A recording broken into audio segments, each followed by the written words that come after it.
El lenguaje. Las palabras. Construyendo ideas. Imaginando mundos. Somos encuentro. Somos comunidad. Somos actualidad. Somos comunicación para el bienestar. Hola, ¿qué tal? Estamos aquí en las instalaciones de Comunicación para el Bienestar y el día de hoy nos vamos a referir a un tema de máxima importancia, creo yo, el Censo Nacional de Población y Vivienda año 2020. Es un censo que tradicionalmente se hace cada 10 años, por lo menos aquí en México, y desde 1983 que se funda INEGI, pues es justamente este órgano desconcentrado quien se encarga de organizarlo, de llevarlo a cabo, de hacer el análisis pertinente. Y bueno, para abordar ese tema, como es ya tradición, contamos con la presencia de Eduardo Carrasco. Saludos, gusto de verles. E Ivette Cera. ¿Cómo están? Eduardo, ¿por qué consideras tú que es importante el Censo Nacional de Población y Vivienda? Bueno, como bien mencionas, es un instrumento fundamental en la toma de decisiones para la planificación y proyección de política pública y con esto, bueno, establecer también los criterios de fortalecimiento en diferentes servicios para la población, etcétera. Y además también porque nos da una fotografía de un momento preciso acerca de cuántos somos, ¿no? Recordar que, bueno, si bien es el censo nacional, tiene sus capítulos estatales y sus capítulos municipales que también ayuda a las localidades en su toma de decisiones. Es un instrumento de política pública, pero que también genera información para otras instancias, no necesariamente de la administración pública, para estudiosos, para las campañas electorales. ¿Suele suceder? ¿No? Se vuelve un instrumento importantísimo y bueno, las últimas décadas ha venido decantando, digamos, un poco su ejercicio, ¿no? El mismo fundador del instituto, Pedro Asper, reconoce que cuando él asume la fundación de lo que hoy conocemos como el INEGI, ellos daban resultados cada 45 días, por ejemplo, en el caso del Producto Interno Bruto, y que hoy en día conocemos cada 30 días, ¿no? Indicadores macroeconómicos. Y también mencionar que desde su cuño y hasta la fecha es un instrumento con base económica, ¿no? Hay una comprensión, yo diría incluso hasta economicista del INEGI. Presenta datos, nos da esta información, pero ya, digamos, la interpretación, la comprensión, los cruces de información que pudiéramos hacer, los deja a los interesados en conocer esta información. Me parece que esa es una gran virtud, pero también una gran limitación, ¿no? Quedarse en el mero dato cuantitativo, ¿no? Una gran virtud, pero también una gran limitación, porque entonces ya dependerá de la interpretación que se pueda hacer de este instrumento, ¿no? Y de esos especialistas a los cuales tú te refieres, que ya tendrán que recurrir, entre otras cosas, a los censos, como para ir interpretando variables, cruzándolas, contrastando información con otros censos incluso. Sí, platicábamos antes de entrar al cuadro, ¿no? El instrumento está concebido desde un gabinete de economistas, de actuarios, que bueno, mide los ítems que consideran pertinentes, pero para mi gusto faltaría que también desde el diseño, la aplicación, etcétera, la codificación, la interpretación, pero desde el diseño participaran otros expertos de las ciencias sociales. Claro. Y ¿en dónde estaría radicando la importancia justamente de este censo en el año 2020? Con todo lo que conlleva, pues, el contexto, con todo lo que conlleva, todo lo que sucedió en el año 2020. Bueno, como dato, como un instrumento de recolección de datos, creo que lo más importante estaría centrado en la pandemia, los números de la pandemia, que si bien no entran dentro del instrumento que se aplicó en el censo de población, sí hubo un seguimiento y fue de hecho la cifra que más polémica causó y que más puso en entredicho pues la legitimidad y la metodología sobre todo que utiliza el INEGI para medir ciertas variables, y después cómo lo contrastaron con la recolección de datos del gobierno federal. Y dentro de este cruce, a mí lo que me parece importante es que según la fuente es el resultado. Y esto es consecuencia justamente de lo que nos habla Eduardo, de diseñar unos instrumentos cuantitativos exclusivamente, donde se arrojan unos números que pueden decir cualquier cosa según la interpretación, o no te pueden decir nada también según la lectura, ¿no? En temas, digamos, más administrativos, Eduardo dice que funciona para el diseño de la política pública. Esperamos que así sea. Sin embargo, el mismo presidente del Consejo del INEGI señaló en una entrevista con Genaro Villamil dos objetivos fundamentales del censo que él veía, que era uno, la distribución del presupuesto entre las entidades federativas por número de población, y la segunda, la redistritación electoral. O sea, en términos prácticos, en términos administrativos y en términos políticos, el uso instrumental de estos datos no es más que para dineros y campañas electorales.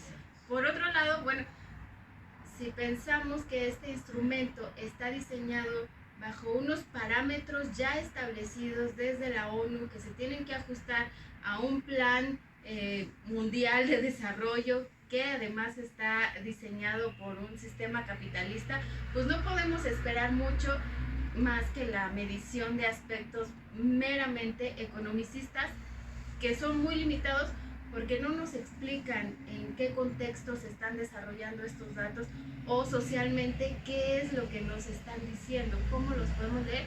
Y ahí sí creo dos cosas. Uno, que sí falta la integración a estos equipos de economistas y actuarios, la integración de perfiles más de humanidades, más sociólogos, más antropólogos, más etnólogos, comunicólogos, ¿no? Que nos pudieran explicar estos números. Y también creo que valdría la pena replantear incluso el cambio de metodología y un rediseño del cuestionario para ver qué es lo que queremos medir. Fíjate que este año resultó particularmente complejo la aplicación de ese instrumento al que tú te refieres.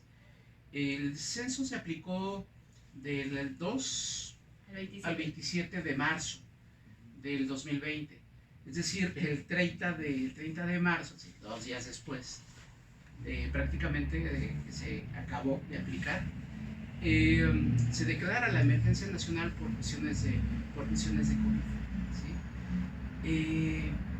Entonces, bueno, fuimos de los países, de los pocos países, por así decirlo, que pudo aplicar su censo. Pero hay algo que comentas, la cuestión de la metodología. Pasa la prueba de la parafina, el instrumento. Hablemos primero del instrumento que aplicó INEGI. ¿Cómo lo ves, Eduardo? El mero instrumento. El mero instrumento. Nada más.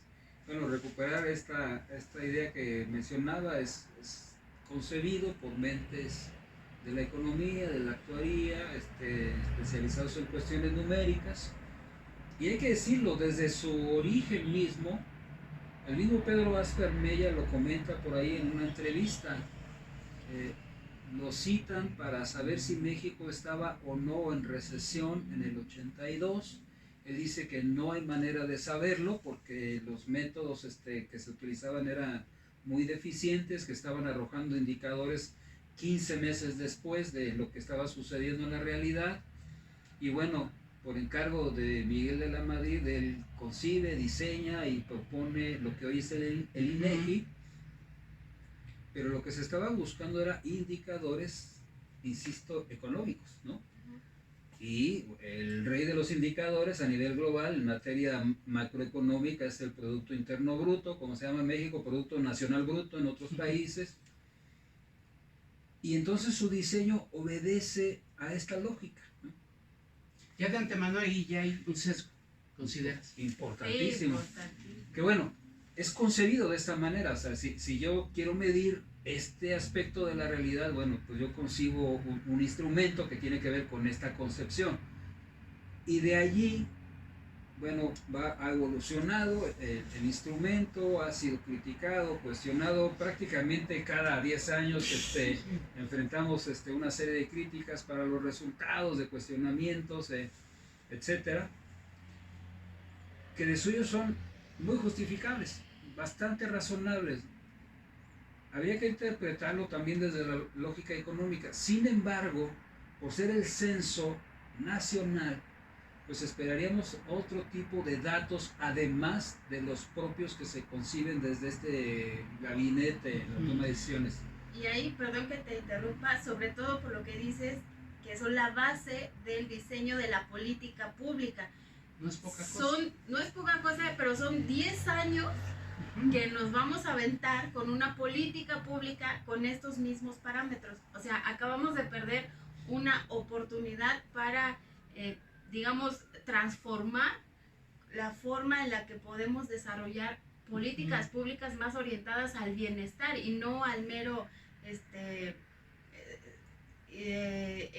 buscar cuál es el ingreso per cápita por familia, ¿no? Por ejemplo. Que puede ser un dato como muy subjetivo, ¿no? Y que conste que estamos nada más en el instrumento, ¿no? Sí. No hemos hablado ni de su aplicación, ni del el personal que censa. El análisis. Y el proceso. Sí. ¿no? El procesamiento de la información, etcétera, la captura. todo esto tiene sus peculiaridades, ¿no? Bueno,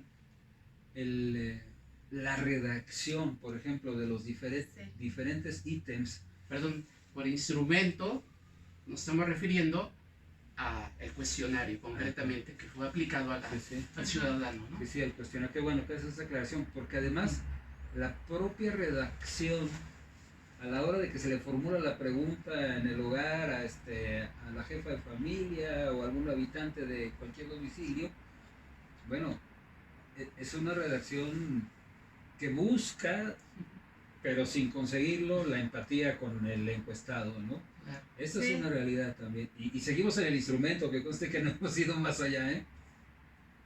Talia, hablemos ya no de instrumento, sino de instrumentos, porque en realidad se aplicaron dos. En realidad, así fueron dos instrumentos. Uno que es el instrumento básico que se aplica a todas las viviendas y otro que es el cuestionario ampliado que, bueno, se aplica a partir de una muestra probabilística y que se aplica en poblados con menos de, me parece, 1.300 habitantes, si no me equivoco, por ahí así, ¿no? Se aplica.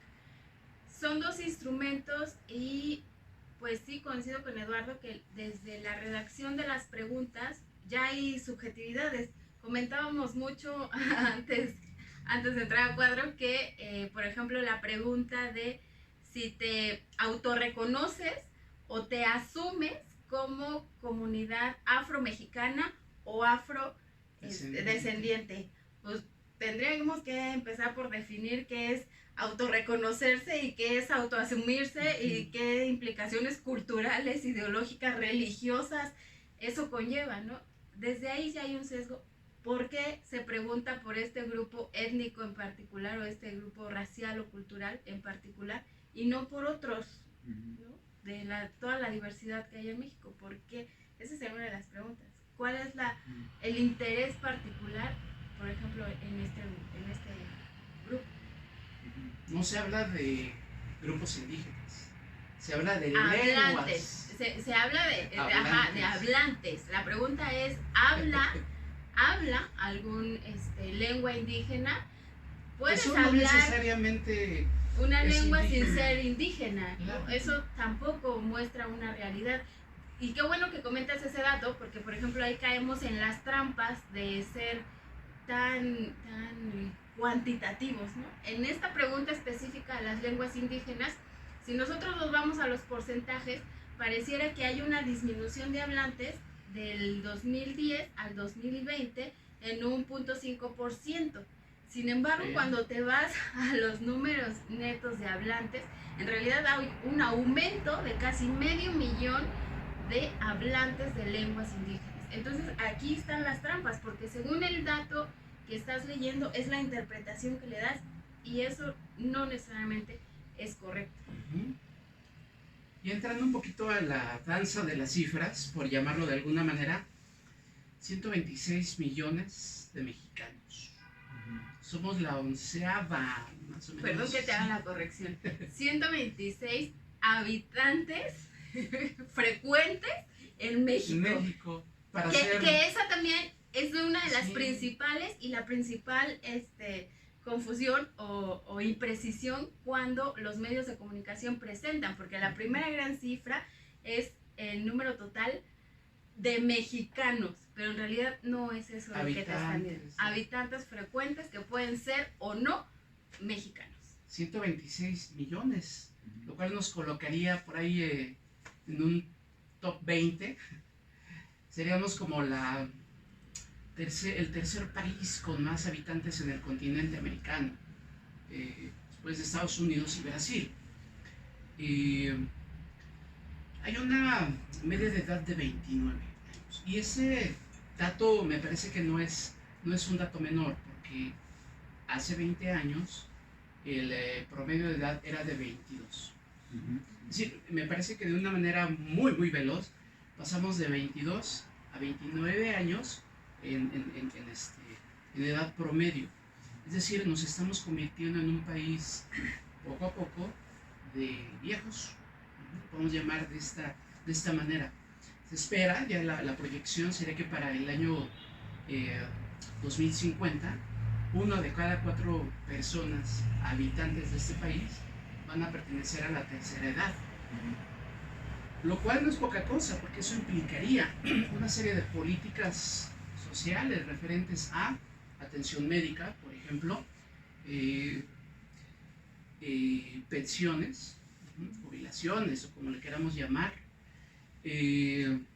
etcétera, ¿no? Hay una serie ahí de políticas públicas enfocadas a soportar esa gran cantidad de personas de la tercera edad que habrá hacia el año 2050.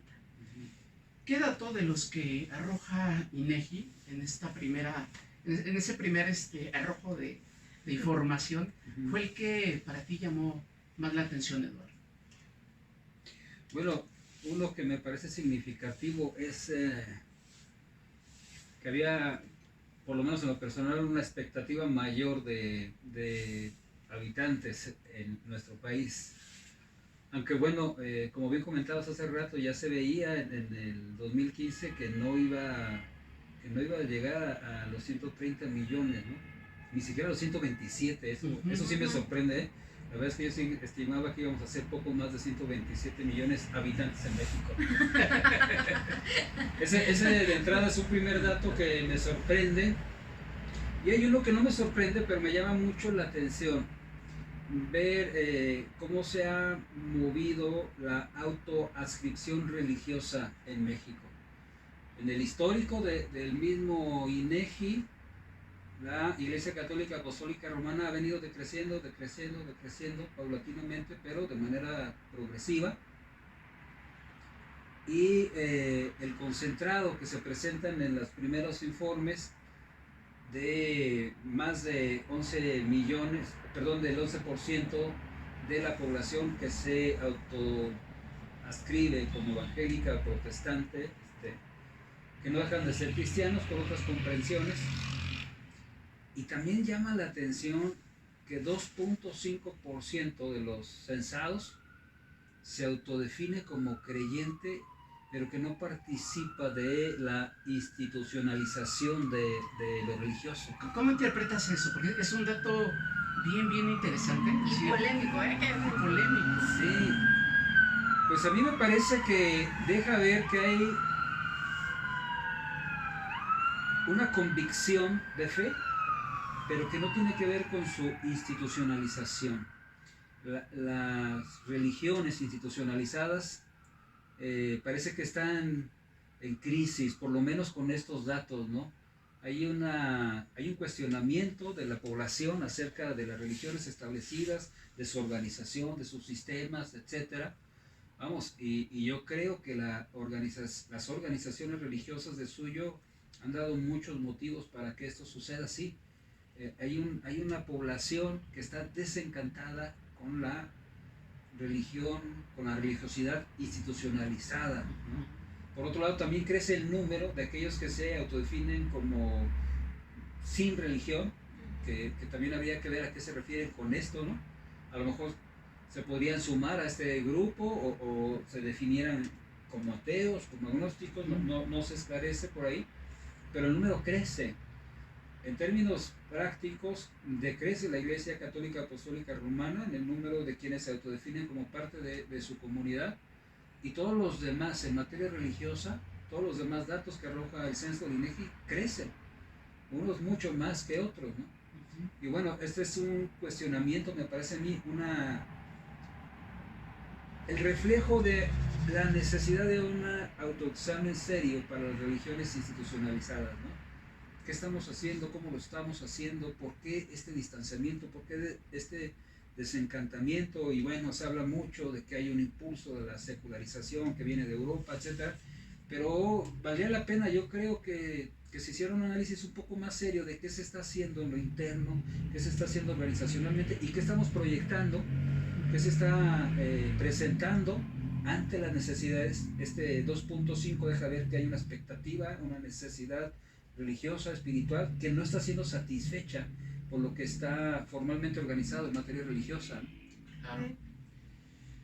Dalia, ¿qué panorama educativo nos retratan estos números? INEGI, qué importante factor, qué importante elemento, el elemento educativo, sobre todo en este momento. ¿Con qué impresión te quedas con respecto a los números que arroja la encuesta en materia educativa? Tuvimos una decepción por muchos factores. Primero porque este es un indicador, la educación, la salud y el ingreso per cápita, recordemos que son los indicadores para el índice de desarrollo humano establecido por la ONU. Entonces, ahí mide la ONU, ¿no? Está centrando su atención para el crecimiento social, ¿no? El desarrollo social. Y en el caso de la educación, pues tenemos una decepción primero porque vemos una cuestión tramposa en cuanto al número de años estudiados, porque lo hemos comentado, ¿no? El gobierno antes, la educación básica obligatoria empezaba en primer año de primaria y luego le aumentan otros 3 o por lo menos 1 de kinder, y eso pues te va a aumentar tus años escolares. Y volvemos otra vez a la lectura de los números, cómo los estamos leyendo. La encuesta nos dice que los años de escolarización promedio es de 9.3, ¿no?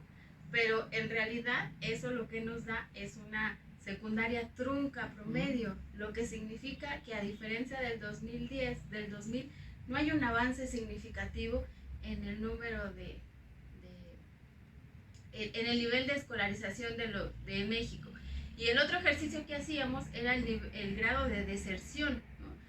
Apuntábamos que el 55% de los alumnos que ingresan al primero de kinder no van a ingresar al nivel medio superior y pues, ni qué decir al nivel superior. Y eso es un dato alarmante porque las mismas estadísticas nos muestran que donde se da el nivel de deserción más amplio es justamente entre la transición entre la secundaria y la preparatoria. Eso nos dice que nuestro país no es un país calificado, digamos, más que con una mano de obra quizá calificada, medianamente calificada, pero que nuestra escolaridad no nos da todavía para ser un país con un capital de conocimiento necesario para avanzar en los desarrollos. Era el 20% de los que llegan a nivel superior, ¿no? Universitario. No, es que por ahí hay un dato. Era el 55%. ¿En la universidad? No, es que agrupa, el INEGI agrupa el nivel medio superior con universidad. No hay una distinción entre el medio superior y la universidad. Ese dato no lo podemos conocer porque está unida a la estadística. Entonces es como lo vamos a suponer, el 55% no va a llegar al nivel medio superior por lo menos. De ahí no podemos saber cuántos van a llegar a la universidad, que eso también me parece un poco tramposo porque ese es un dato importante, ¿no? ¿Cuántos llegan a la universidad? Un poco tramposo como en el tema de las religiones, cuando juntan a los que se asumen como protestantes y los que se asumen como cristianos evangélicos. Eso también es un poco tramposo, ¿no? Claro.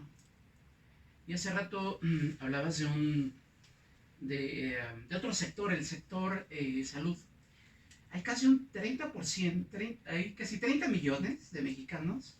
34 millones de mexicanos que no tienen acceso a ningún tipo de atención médica, ni siquiera en hospitales privados, por así decirlo. O sea, simplemente no tienen ningún tipo de acceso a salud. Y ese dato cobra relevancia sobre todo en este contexto, en el contexto de una crisis sanitaria, en el contexto de una pandemia, en donde, pues como lo podemos ver, pues hay una saturación, no se dan abasto por ahí los hospitales, hacen falta camas, etc. Eso lo entiendes ya cuando te metes a los números y ves que hay 30 millones de personas que no tienen ningún tipo de acceso a un servicio de salud, lo cual me parece fundamental, ¿no? que lo tuviera. Estos dos servicios, la educación y la salud, bueno, fundamentales para el bienestar, ¿no? Y lo que estamos viendo es que en materia de salud se nos ha insistido, sobre todo en el último año, que había una lógica de desmantelamiento del sistema de salud, un descuido deliberado para la privatización. Lo que es cierto es que, bueno, tenemos una gran necesidad de infraestructura y de personal especializado, ¿no? Y tú mencionabas hace rato, proyectando los próximos 30 años, que seguramente la población de México, que va a ser en su mayoría de la tercera edad, va a tener necesidades especializadas, no nada más de medicina general, sino muy especializadas y, bueno, tomando en cuenta los factores que ahorita conocemos de alto riesgo previo a la pandemia, el corazón, los niveles de azúcar en el organismo, todo lo que tiene que ver también con las cuestiones, pues, del corazón en general, ¿no?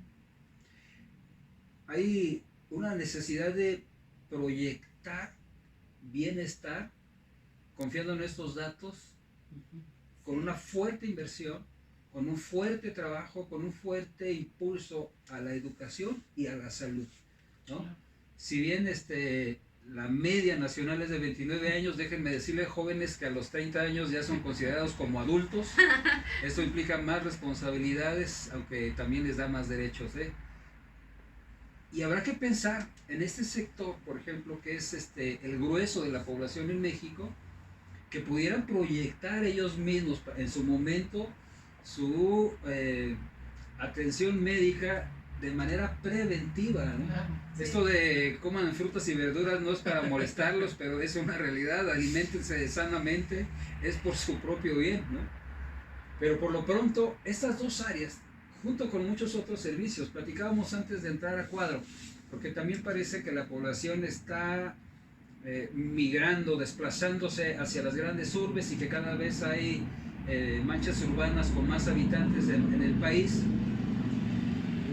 La serie de servicios que se necesita para habitar en una ciudad cuando la población está envejeciendo, tiene incluso que ver con la vialidad, con las banquetas, con las calles, ¿no? Sí. Hoy en día hay muchas personas, por lo menos en la Ciudad de México, que prefieren caminar por el arroyo vehicular que por las banquetas, porque hay carros obstruyendo, porque hay banquetas fuera de condiciones, porque tienen a la mascota ahí casi atacando a los transeúntes. Y bueno, si la población del país está desplazándose a las ciudades y está envejeciendo, son focos de atención que hay que atender, ¿no? Si eso lo combinas con que debido a los avances de la ciencia y a los avances en la medicina, hoy en día una persona de la tercera edad puede incluso vivir durante más tiempo y con mejores condiciones de vida, con una mejor calidad de vida, pues el problema se hace Mayor. se hace mayor, ¿no? Pero Digo, me parece excelente que la gente de la tercera edad, desde luego, tenga una dignidad y que llegue a los 90 años, 80 años con una salud plena, pues. Pero eso velo en políticas públicas. Pero ese es el tema del bienestar. O sea, no es nada más vivir 90 años, es vivir bien esos 90 años. Esos 36 millones de personas que no tienen ningún servicio médico, ¿cuántos son de la tercera edad que ahorita no están recibiendo la atención médica necesaria? Muchos. ¿Cuántos de los ahorita económicamente activos van a ser de la tercera edad en unos años y tampoco van a tener acceso a estos servicios? Si estamos hablando de que el promedio de escolaridad es una secundaria trunca, ¿a qué niveles de empleo puede aspirar el grueso de la población? ¿Informales o con servicios de salud de mediana calidad? Y por otro lado, en el tema de la educación, a mí me gustaría resaltar que lo que me llamó la atención también es la brecha. Hay una brecha de género importante en la alfabetización de este país. O sea, no es posible que en México haya casi 3 millones más de mujeres que hombres, pero hay más mujeres analfabetas. O sea, hay una brecha de género muy importante. Durante el 2000 y 2010, esta discrepancia de escolaridad entre hombre y mujer era arribita de 1 millón, pero en promedio 1 millón de mujeres analfabetas más que hombres. Para el 2020 son 800,000, o sea, 200,000 mujeres más en 10 años. Ahí también tenemos una deuda de cuota de género que nos habla también de una dinámica poblacional que pues, lamentablemente no se pueden leer en estos números. Entonces, si tú sumas equidad de género, salud, educación y el ingreso per cápita, pues ya nos podemos imaginar el índice de desarrollo humano de México. Y edad. Y edad. Y hablando de edad, te referías a la juventud hace ratito. ¿Qué retrato ahí nos arroja INEGI sobre una juventud en donde hay un promedio de natalidad de 2.1 niños? Es decir, es claro que resulta tal vez poco atractivo ser padre de familia hoy en día. ¿Qué nos dice este dato en donde el porcentaje de casados casi es el mismo que el porcentaje de solteros? Y hay un 18.3% de personas que vive en unión libre, 5.2% de personas separadas. Es decir, ¿qué perspectiva tiene la juventud cuando vivir en una ciudad como la Ciudad de México es tremendamente cara y compleja?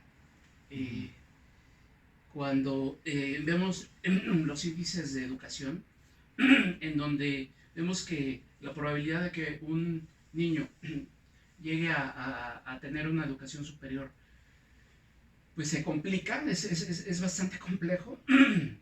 ¿Cuáles son las expectativas que tiene la juventud hoy en día, a partir de esos datos que te arrojan? Y espérame, y antes de eso, recordemos que estos son datos de deserción escolar pre-pandémicos y que la deserción escolar creció significativamente durante este año de pandemia. Entonces valdría la pena regresar a este dato en unos 6 meses más o menos. Sí, yo veo que el matrimonio como institución está en crisis desde hace varias décadas. Algunos lo atribuyen al modelo económico que hemos vivido en México durante los últimos años. No hay una expectativa real ni siquiera de igualar la calidad de vida cuando se está en soltería que cuando se está en matrimonio. Más bien la expectativa es que la calidad de vida podría decrecer, ¿no? Por un lado. Por otro lado, yo también noto que hay se le llama popularmente empoderamiento de la mujer, ¿no? Aunque si bien es cierto este rezago en analfabetismo que arroja el INEGI en cuanto a la participación de género por ahí, también hay más mujeres que han escalado en la formación académica con excelentes niveles de escolarización, ¿no? de grado y de posgrado, que le hacen tener una mejor expectativa de vida. Y por ahí yo creo que en esta lógica de género, muchos de los hombres todavía no hemos terminado de asimilar esta lógica de desarrollo, de bienestar, de empoderamiento de la mujer. Hay cada vez una mayor insatisfacción en las cuestiones de las relaciones personales, sentimentales entre hombres y mujeres. Y esto hace que se postergue o se cancele de plano la posibilidad del matrimonio y mucho más la maternidad, ¿no? Ahora, la Carta de la Tierra, un instrumento que se desarrolló también en colaboración con Naciones Unidas y con muchos ecologistas del mundo, entre ellos Leonardo Boff, sugiere promover la escolaridad y los más altos niveles de escolaridad para la mujer, precisamente para postergar la maternidad y con esto tener una menor carga en el impacto ecológico. Hay que ver hasta dónde regionalmente en México, en los diferentes municipios que conforman el país, esta interpretación es una realidad confiable o es más bien incluso contradictoria para el bienestar de las comunidades, ¿no? Habría que pensar que las comunidades tienen de suyo un bagaje cultural, una sabiduría propia que les permita tomar sus propias decisiones, no desde un gabinete. Ahora bien, yo creo que la escolaridad es un indicador importante, no nada más para la movilidad social, que pareciera que esa es la lógica, sino también para el propio desarrollo personal, la pura satisfacción, la gratificación de tener una formación profesional y tener una lectura diferente de la realidad, ¿no? Me parece que ahí la juventud, entre hombres, mujeres y la población de la diversidad, que también habría que decir, cada vez están más abiertamente dispuestos a participar en los espacios públicos, tienen una lectura que históricamente ha sido así. La juventud, en cualquier momento de la historia donde surge este sector, ha sido crítica de las comprensiones y de las cosmovisiones de los mayores, que me parece perfectamente legítimo, sobre todo cuando se puede establecer algún diálogo de por qué pensamos lo que pensamos y apreciamos lo que apreciamos, ¿no? Claro. Dalia, desde tu perspectiva, ¿qué políticas públicas serían fundamentales a partir como de esta radiografía que nos arroja INEGI? Me estás metiendo en problemas, ¿no?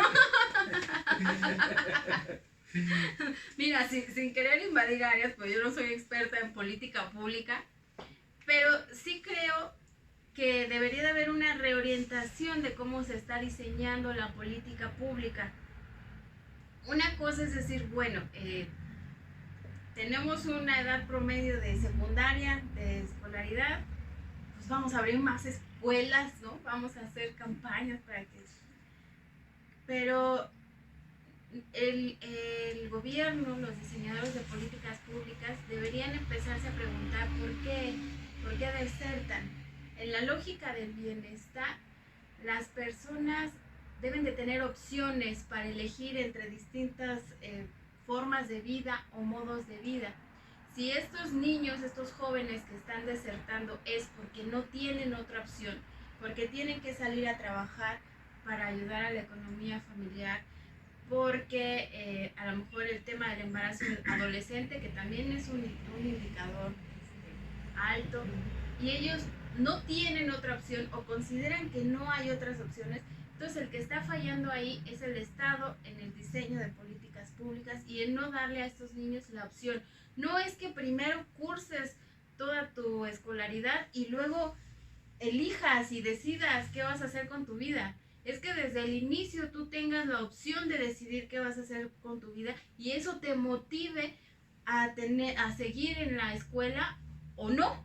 Pero esa ya es tu decisión, no es que te quiten opciones. Y lo mismo en el tema de la salud, lo mismo en cualquier tema de política pública, incluso en el embarazo, ¿no? En esta lógica de si las familias tienen hijos o no. Estamos hablando que a muchas no les queda otra opción, porque sí, mi grado de bienestar económico, sobre todo estando casado, no es ni siquiera igual al que tengo si estoy en casa de mis padres. Eso significa que no tengo otra opción.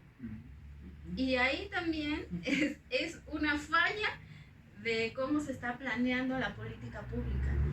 Se deben de tener las opciones de salir a formar una familia. Si tú decides no hacerlo, entonces esa es tu decisión. Pero yo creo que aquí en limitar las opciones y la capacidad de decisión es donde el gobierno no está poniendo su atención y que, insisto, ya nos perdimos los próximos 10 años esa oportunidad, porque no va a pasar, a menos que algún visionario innovador en el 2015 decida aplicar otro cuestionario, que de hecho ya existe. Hay un, 25, ¿no?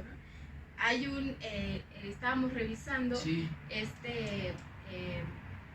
Este censo del bienestar, que fue una prueba piloto que se aplicó en México y que trae en la presentación la lógica del bienestar con base a la teoría de Amartya Sen y de Stiglitz, y que se aplicó en el 2012. No se ha vuelto a aplicar y tampoco sabemos si estos datos sirvieron para algo, cambiaron la visión de generar la política pública. Y sería una buena pregunta si, al igual que el Censo de Población y Vivienda, el próximo año que se cumplen 10 años de la aplicación de este Censo de Bienestar, se va a poder aplicar, y esto podría modificar la concepción del diseño de la política pública en México, porque si no... Sí. Eduardo, te haré la misma pregunta. A partir de este retrato, a partir de esta radiografía, ¿qué política o políticas públicas te parecen a ti fundamentales?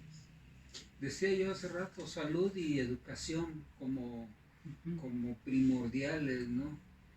Y ahí, bueno, los especialistas en educación lo tienen muy claro. No podemos hablar de calidad educativa si no tenemos cobertura educativa, ¿no? O sea, yo creo que es un problema ahí medio complejo que tenía que avanzar a la par, pero bueno, me parece básico y fundamental, y creo que por ahí hay una cierta interpretación que se acerca a lo que estamos reconociendo en estos nuevos datos, ¿no? En su momento, quizás ustedes recuerden cuando en la Ciudad de México, el actual presidente del país abrió los planteles de la Universidad Autónoma de la Ciudad de México. Yo quisiera recordar que previo a esto hubo casos aislados, 3 o 4, pero muy importantes, de jóvenes que postularon a la universidad pública en la Ciudad de México y que, al ser rechazados, al tener el resultado de rechazo, desde el adjetivo es pesadísimo, rechazados, cometieron suicidio, y eso se hizo público, y entonces, entre otras cosas, esto motivó el establecimiento de lo que se conoce como la UACM, ¿no? Y bueno, afortunadamente parece que este indicador ya no ha sido nuevamente expuesto, no ha sido, por lo menos públicamente, yo no tengo datos al respecto. La creación de estas universidades Benito Juárez para el bienestar me parecen válvulas de liberación de la presión, cuantitativamente hablando, pero que no corramos el problema como en muchas disciplinas del país, que tenemos un cúmulo de personas egresadas que no ejercen su profesión, ¿no? Ese es otro reto que tiene que ver pues con la cuestión educativa. Estamos formando cuadros importantísimos, qué bueno. Hoy yo recomiendo que se metan a estudiar medicina y que se especialicen en geriatría porque van a tener mucho trabajo, y además les va a ir muy bien.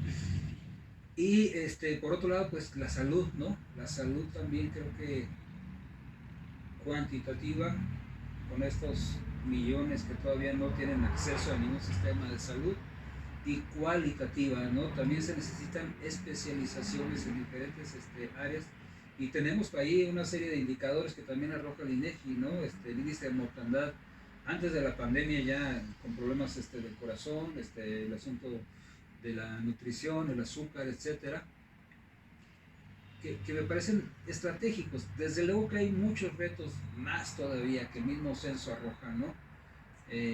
Yo diría, entre otras cosas, la relación que pudiera establecerse entre las diferentes cosmovisiones religiosas, de la cristiandad, del abrahamismo, etcétera, cómo poder tener una buena interrelación que en algunos momentos se vuelve tensa, afortunadamente no como en otros países, pero sí hay regiones del país en donde esto está muy focalizado.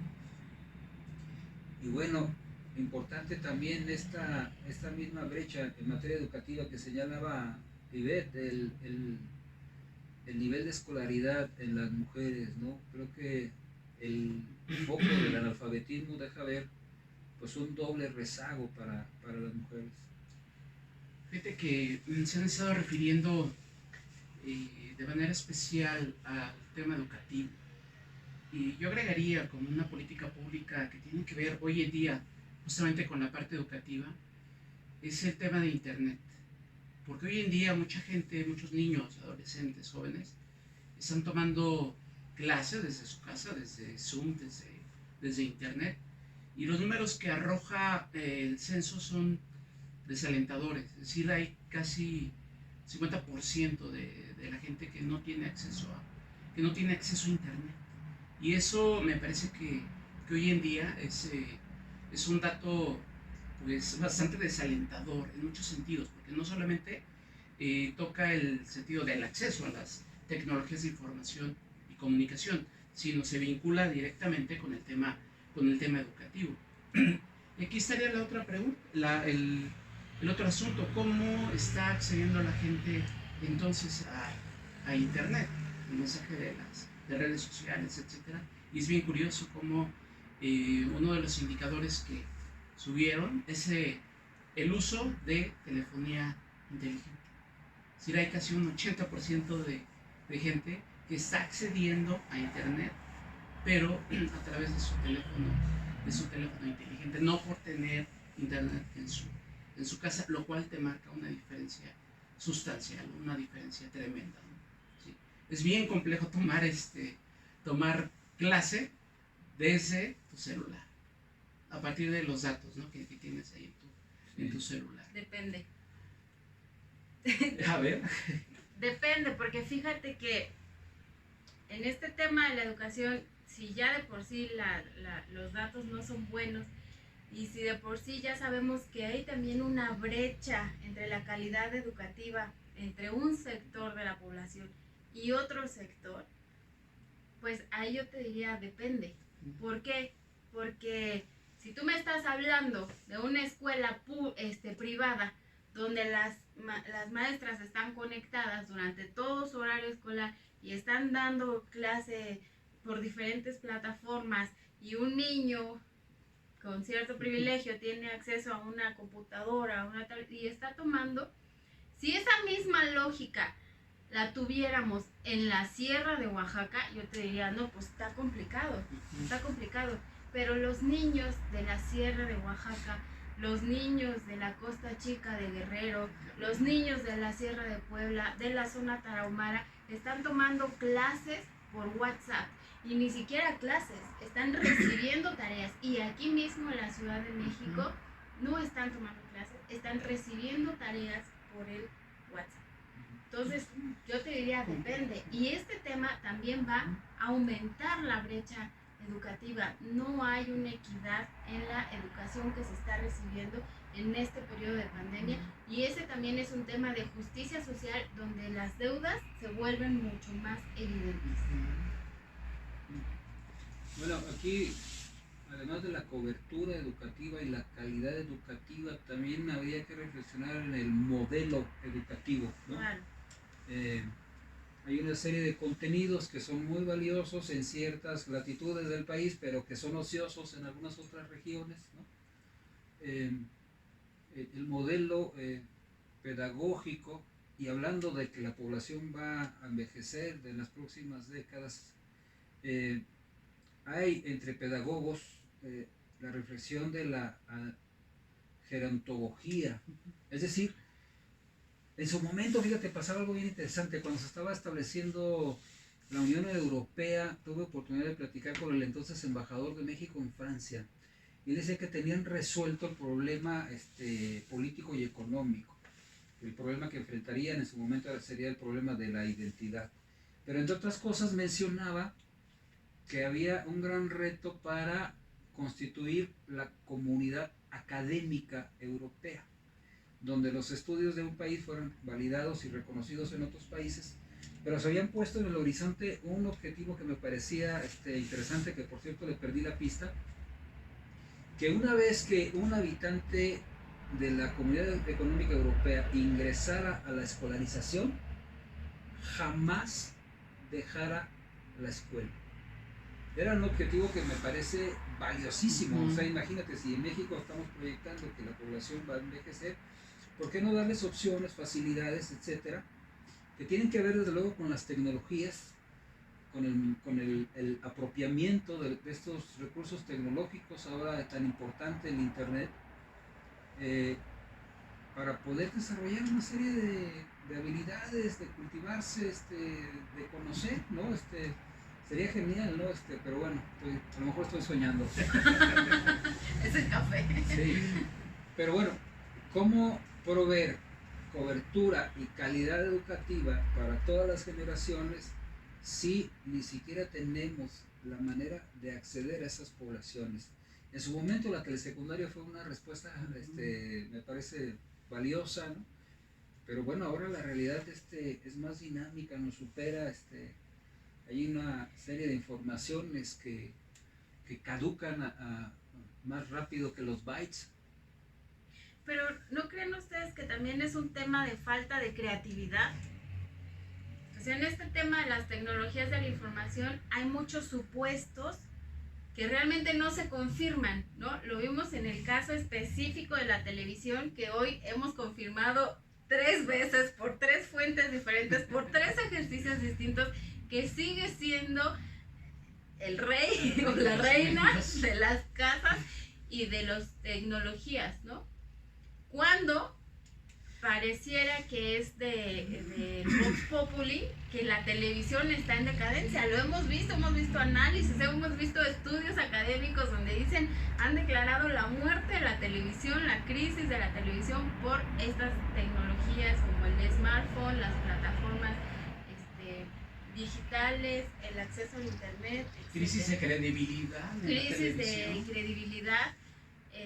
Pero tú publicaste hace unos días un artículo precisamente sobre eso, donde dices que además el tamaño en México importa, ¿no? El tamaño, o sea, no nada más los hogares tienen televisión, sino qué tipo, qué tamaño, de cuántas pulgadas, y además si tengo acceso a televisión de paga, a plataformas digitales, y eso, a diferencia de la educación, si estamos peleando por este tema de la conectividad, a diferencia de la educación, pareciera que no hay tanta brecha, ¿sí? No hay tanta brecha en lo que tú puedes ver en un hogar con un ingreso menor que otro. Ahí no. Entonces a lo mejor también es un tema de creatividad. Suponemos que la revolución educativa y que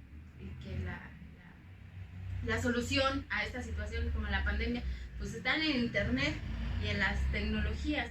Pero ¿por qué no, por ejemplo, regresar, insisto, a temas más simples como las radios comunitarias, por ejemplo, para llegar a esas zonas que no son accesibles, u otros medios más creativos? O sea, no necesariamente la innovación tecnológica del momento es la que nos va a dar solución a esos problemas locales y focalizados. Yo creo que ahí también hoy nos rompieron el método cuando nosotros pensamos que en la pandemia todo el mundo se había volcado a las plataformas digitales y en realidad parece que se volcó a la televisión. A ver, pensando un poquito en la lógica del mercado, pues es mejor tener un número amplio de posibles clientes que tener un número reducido. Digo esto porque incluso la cobertura de los medios tradicionales y de ahora internet, pues también obedecen a una lógica comercial. Como para qué me importa a mí meter señal en donde no me va a redituar ni siquiera la inversión. Sí, pero tú estás en una lógica de mercado y yo estoy en una lógica del bienestar. Sí. A lo que me refiero es que esta relación pues deriva en los resultados que tenemos. Claro. ¿No? Pero entonces hay que cambiar ese modelo. O sea, el gobierno no debe tener esta lógica de mercado. ¿Por qué? ¿Cuál es antinatural? ¿No? Y si estamos hablando que esta administración trae la bandera, el concepto bienestar, que no sabemos cómo lo conciba ni cómo lo aplique, en nuestra lógica de bienestar y cómo hemos nosotros trabajado el concepto, pues tendría que ser esta prioridad no de mercado, sino de justicia social, sí, de justicia social. En su entrevista de Genaro Villamil con Julio Santaella, hablando de los datos del INEGI, el mismo Genaro Villamil, titular del Sistema de Radiodifusión de México, reconoce que es un problema la cobertura, ¿no? Que es un problema grande, y él lo reconocía a propósito de la coyuntura de la pandemia y la educación, no llega hasta donde tiene que llegar, ¿no? Y bueno, hay condiciones que tienen que ver también con las cuestiones geográficas de los diferentes puntos que componen el país. Desde luego que el principio tiene que ser el bienestar, ¿no? Pero esto no significa que ignoremos las condiciones técnicas, presupuestales, precisamente para lograr ese impacto. Y bueno, sigue habiendo hasta la fecha una comprensión me parece rosa de las tecnologías, coincido con ese punto. Creo que fue hace 10 años, era Finlandia, que había dado un salto cuantitativo en la calidad de sus educandos, según la OCDE, y lo que usaban era papel y lápiz. Pero bueno, eran grupos reducidos, había casi un ejercicio de tutoría personalizada, aunque sí, las tecnologías no juegan un papel tan importante. Sin embargo, por la extensión geográfica de México, ¿cómo le hacemos para darle cobertura a todo esto? Y como dicen algunos pedagogos clásicos, ¿cómo hablamos de calidad si ni siquiera tenemos la cobertura, ¿no? Sí, pero estas carencias técnicas no las descubrimos ahorita en la pandemia. O sea, estas carencias técnicas tenemos décadas que las conocemos. ¿Dónde está el avance? ¿Dónde tenemos censos? ¿No? De población. ¿Por qué no se hizo política pública para llegar a esa conectividad y no tener este problema ahorita? Y el problema es que ahorita tampoco se está recogiendo en el censo y va a ser un problema de los próximos 10 años y en 10 años va a decir, no, pues es que el acceso. Hubo un presidente, ¿no? Que decía internet en todas las escuelas, pero ni siquiera había luz, ¿no? Exacto. Internet de inglés para todos. Para todos. Pero habría que recordar que en el 2015 hubo un apagón digital, Sí.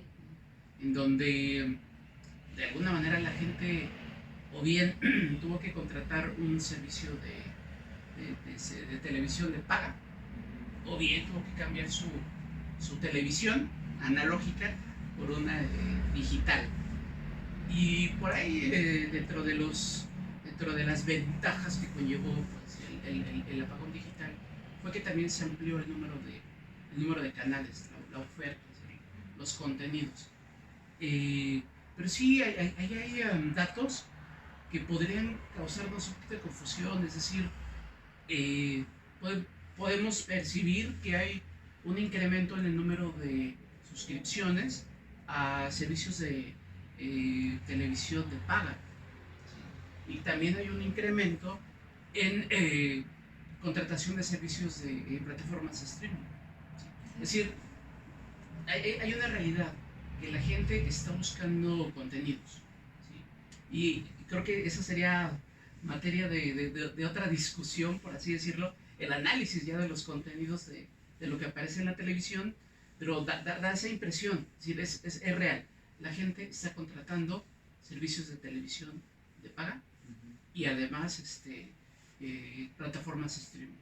No obstante, la televisión pues trae el 90 y tantos % de cobertura. Yo ahí sí no estaría tan de acuerdo contigo, pero sí vamos a hacer otro programa de consumo de contenidos. Sí. Estaría bueno analizarlo, claro, ¿no? Porque en la lógica de que si están buscando contenidos, ¿cómo te explicas que las nuevas generaciones vayan a las plataformas digitales a ver telenovelas de hace 10 años o series de televisión que nosotros vimos hace 15 o 20 años? Eso no es búsqueda de contenidos. Yo creo que es un hábito de consumo diferente, pero también creo que el tema está en el estatus. O sea, tú lo dijiste en el artículo, tener una televisión y qué tipo de televisión te da estatus. Claro. Y si además tienes televisión de paga y además tienes plataformas on demand, eso te da. Entonces, no estaría tan segura que estén buscando contenidos. Fíjate que sí hay una búsqueda de contenidos, porque incluso buscar una serie de hace 10 años, una telenovela de hace 20, para verla en mi tablet, está reflejando algo. Es decir, hay una búsqueda de algo. Es decir, no solamente está cambiando pues, el que la gente contrata más servicios de televisión de paga o plataformas de streaming, sino a mí me parece que ya el punto fin es que la gente está consumiendo televisión de una manera distinta, de una manera diferente.